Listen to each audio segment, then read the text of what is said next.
It is not money that makes you well dressed, it is understanding. So let's deepen our understanding of Dior. According to their official website, quote, our mission is to leave a legacy of beauty and be fully committed. That commitment is to reduce their carbon emission by 46%, full scope by 2030, and align their business with the 1.5C pathway. Their vision is, quote, to become the world's most popular brand in all products that enhance their lifestyle. Dior is a formal and sophisticated company. From their stores, offices, website, workwear, and products, the brand exudes elegance and formality. Dior style is deeply rooted in emotion and creativity. Through the use of storytelling in its design and marketing, the brand often evokes emotion. Although Dior has a rich and long-standing history, often drawing inspiration from traditional elegance, it is also known for embracing modern and contemporary elements in its design, keeping the brand relevant in its ever-evolving fashion landscape, with an aesthetic often characterized by softness and femininity. As with every business, Dior is result-driven, but more importantly, relation-driven, which has contributed to the brand's long-term success. As a luxury brand, Dior focuses on building enduring appeal and long-standing relationship with its customers. In its relationship, partnership, commitment to craftsmanship, and timeless elegance, the brand has a long-term perspective.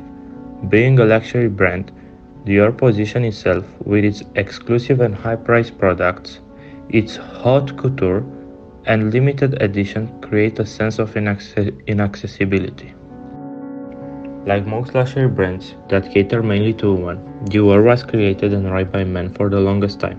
It was only in 2017 that for the first time, a woman, Maria Grazia Curie, was appointed as creative director of women's collections, and earlier this year, the appointment of Delphine Arnault, the brand's first female CEO.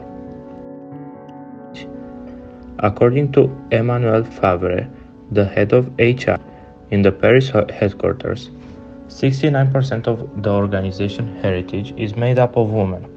Out of its 163,309 direct employees worldwide, 74% are women and 26 are men. Of these, 53 are Caucasian, 21 are Hispanic or Latino, and 10% Black or African American, and 10% Asian. On average, Dior employees are between the ages of 20 and 30.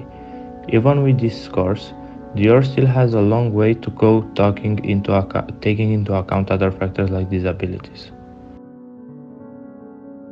Dior faced its share of scandals, one of the most notable being the sacking of John Galliano, its star designer, following his anti-Semitic remarks on more than one occasion back in 2011. The fashion house's decision to distance itself from the designer prevented further damage. Dior has still faced many culturally based controversies, having been accused of racism, racial insensitivity, and cultural appropriation on more than one occasion. This leads us to our dilemma. Dior and the line between cultural appreciation and cultural appropriation.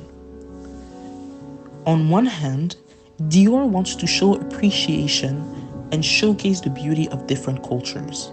But on the other hand, it often comes off as appropriation and exploitation.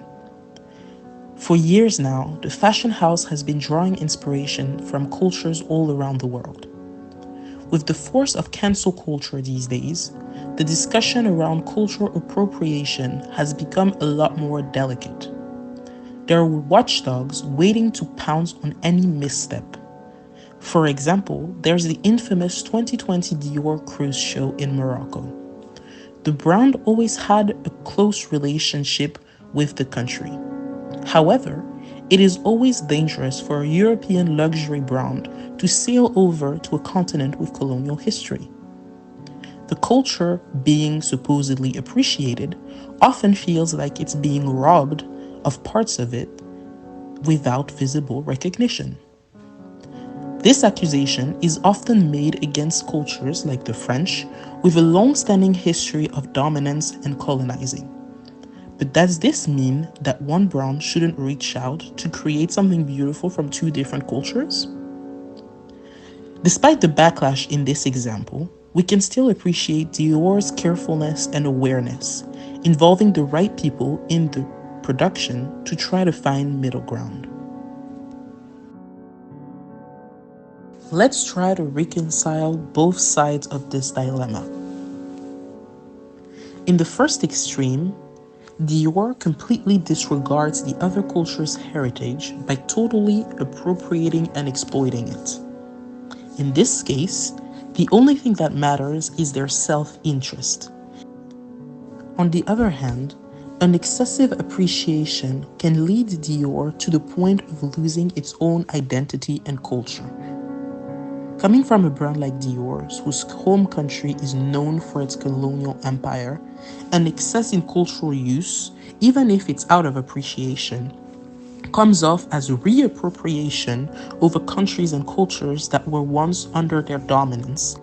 To address immediate concern, we need to find middle ground, a compromise between the two sides of our dilemma.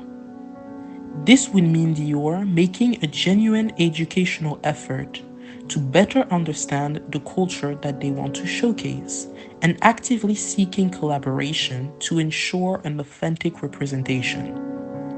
Ultimately, any dilemma needs reconciliation for long-term resolution. The first step to reconciliation is mutual understanding. This would mean a cultural exchange. A healthy give and take relationship between both cultures would help the other from feeling like it's being exploited for a one-time effort. In the same sense, it is crucial for Dior to establish long-lasting relationships and ongoing collaborations. The brand's involvement in the other culture's community, engaging in charitable activities, directly benefits and empowers it. Therefore, Dior needs to show a genuine empathy and care for both cultures to foster a long-lasting reconciliation. All in all, the conversation between cultural appreciation and cultural appropriation will always remain delicate. Ultimately, Dior will always try to respect and appreciate other cultures. But the question remains, is the care applied to it genuine or just a business tactic to exploit the beauty of other cultures while avoiding being cancelled and boycotted? I hope our video and presentation deepen your understanding of the culture at Dior. Thank you.